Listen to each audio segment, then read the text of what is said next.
Good morning, group, and welcome to a new week. First off, congratulations to the football team and to all the fans. Well done, and I hope you guys have a wonderful um, game at Ford Field. Best wishes to you. On senior things, the class vote has now been released. You can find the results in your MAPS account, and thank you, everyone who voted. I want to move on real quickly. I got to make this a little bit of a shorter video. I've been taking too much, and today is kind of a abbreviated day for you, or tomorrow is, and so I want to get through all of this so that tomorrow you can get all things done you need to. So what I'm going to do is I provided for you a little PowerPoint that talks about your writing responses. Mrs. Lovingood and I have been speaking, and we're making sure that your writing is at the level and of the quality that it should be. And I see some deficiencies, some areas that we can improve on. And I know in college that you're going to need to be stronger than where you're at right now, the vast majority of you. So one thing, if you'll look at this whole concept of main ideas, I noticed that oftentimes the main ideas are far too generalized, and they are not thorough enough. They don't capture in the end a clear main idea. They don't get the essence of what the whole message is. And in constructing these, you need to be one, highly accurate, and then two, you need to be very encompassing, very thorough on this. Now, being both concise and yet complete is not always the easiest thing to do, and hence you have to practice this a lot, and you must get really good, and these must be refined. So if you look at that first page I gave you, I just pulled some examples from an hour, and you can see what I'm talking about. Many of these they grab a piece of what the Northern Renaissance was about. I'm using the example of the Northern Renaissance because that's one of the pieces I graded. And looking at some of the things that Mrs. Lovingood graded, it's the same problem that you're having in terms of how you respond to these. So those main ideas needed to be much clearer in terms of their intention. They needed to be more accurate, and again, they needed to capture that entire idea of what the Northern Renaissance did in terms of expanding on the ideas of the Italian or the Southern Renaissance. If you'll look at my example, which is on that next page, you'll see that that concept grabs a lot more, is a lot more precise and specific as in terms of its intentionality than the ones that you saw on the previous page.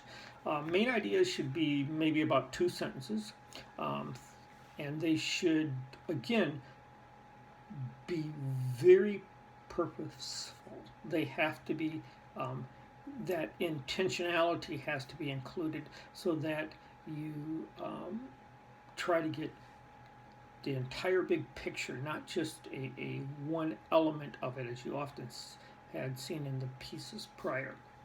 So let's work on refining our main ideas, and then following that, everything in your paper has to come back and has to be attached. It has to be part of the larger body of that main concept. And a lot of you are throwing stuff in, but you're not connecting it to the main idea. You're not showing the relevancy and its relationship. And that's primo, that's first in terms of what you try to do in terms of unpacking and providing specific examples. So in the piece of the Northern Renaissance, you could have mentioned writers or painters that did specific things in terms of trying to connect that. You needed to give examples in terms of the general movement and what they were trying to do. So expand in an analytical way what you're talking about when you're writing main ideas, and you can see that in the example I provided for you, contrasted to those that came before. Ones that came before much shorter and much more incomplete. Um, I'm hoping that I'm looking at my thing elements that I provided to you. The last thing we're talking about, I forgot to do this, is I'm looking at the PowerPoint, and that is your responses have to be much longer because it takes time to develop ideas like this. Remember, these are concepts. This is not a short answer where you're trying to give just some bit of factual information. And many of you are approaching it with that mindset. You need to move away from that.